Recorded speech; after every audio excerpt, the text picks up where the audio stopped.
Assalamualaikum warahmatullahi wabarakatuh. Dengan saya Hendrik Triwahyudi, mahasiswa Pascasarjana Setiami. Di sini saya akan menyampaikan tentang pendapatan negara, terutama yang terdapat dalam postur APBN. Nah, di sini ini adalah gambar postur APBN. Pendapatan negara terdiri dari pendapatan dalam negeri dan penerimaan hibah. Lalu pendapatan negara apa sih itu? Pendapatan negara adalah semua penerimaan yang berasal dari penerimaan perpajakan, penerimaan negara bukan pajak, dan penerimaan hibah baik berasal dari dalam negeri maupun dari luar negeri. Lalu pajak itu apa? Pajak adalah iuran rakyat kepada negara berdasarkan undang-undang. Di situ sifatnya bisa memaksa, jadi kalau misalkan nggak bayar pajak bisa dipaksa harus membayar. Lalu pembayar pajak tidak menerima imbalan secara langsung dari pajak yang ia bayarkan.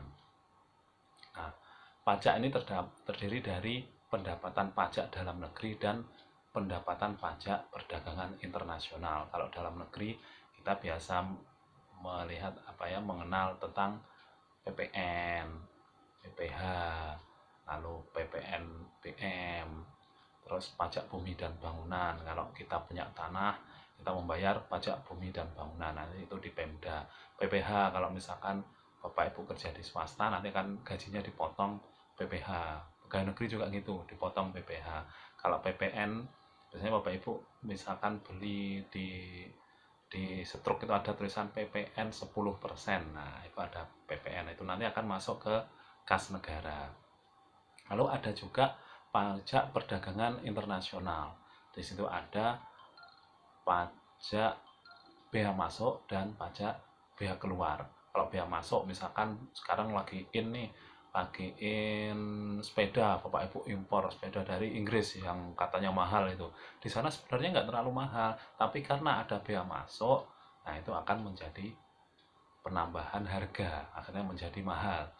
Lalu ada bea keluar, kalau nanti Bapak Ibu mungkin mengekspor barang, nah disitu ada pungutan bea keluar. Salah satu jenis pajak lainnya adalah cukai.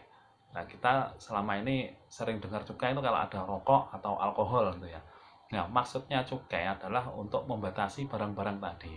Nah, bagaimana negara bisa mengurangi penggunaan rokok, mengurangi orang yang merokok, mengurangi minuman keras. Salah satunya adalah pengenaan cukai pada produk tersebut.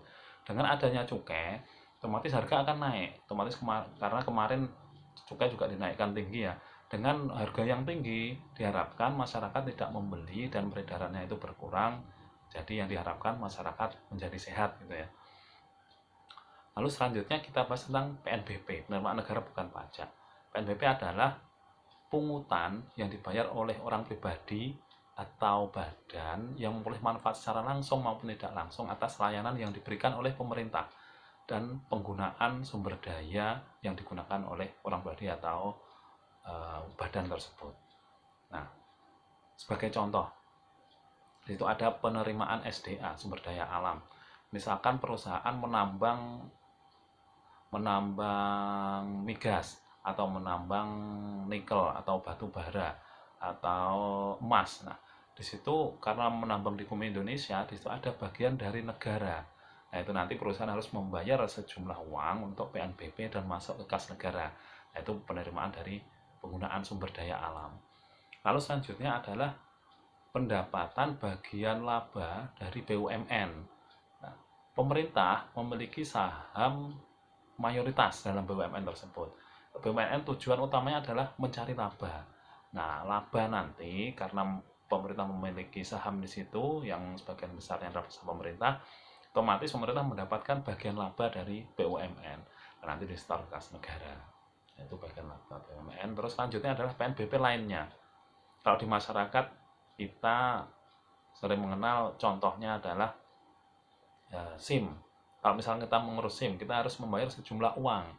Nah, itu nanti di-store kas negara menjadi PNBP lainnya. Contohnya lagi adalah sertifikat.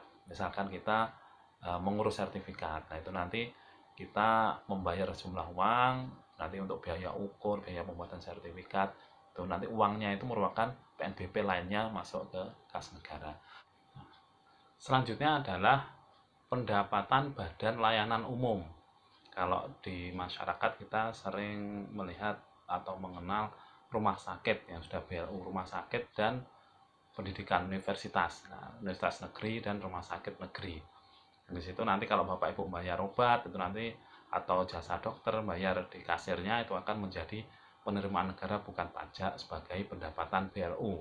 Nah, misalkan anaknya sekolah di universitas, misalkan di Unpad atau UI, nah itu nanti bayar SPP. Nah, itu nanti akan menjadi penerimaan negara bukan pajak berupa pendapatan BLU. Selanjutnya pendapatan negara adalah pendapatan hibah. Nah, pendapatan hibah ini bisa berasal dari dalam negeri, bisa luar negeri. Kayak kemarin bencana di Aceh, kita banyak mendapat bantuan. Bisa berupa barang atau bisa berupa uang. Nah, misalkan dari dalam negeri ada perusahaan punya CSR, pengen ngasih ke negara. Nah, nanti itu bentuknya adalah hibah. Misalkan luar negeri, di sini ada bencana, di luar negeri pengen bantuan, nah, ngasih ke negara. Nah, nanti bentuknya adalah hibah tanpa ada kewajiban untuk mengembalikan uang atau barang tersebut. Nah, demikian dari saya, semoga bermanfaat bagi kita semua. Wabillahi taufik wal hidayah. Wassalamualaikum warahmatullahi wabarakatuh.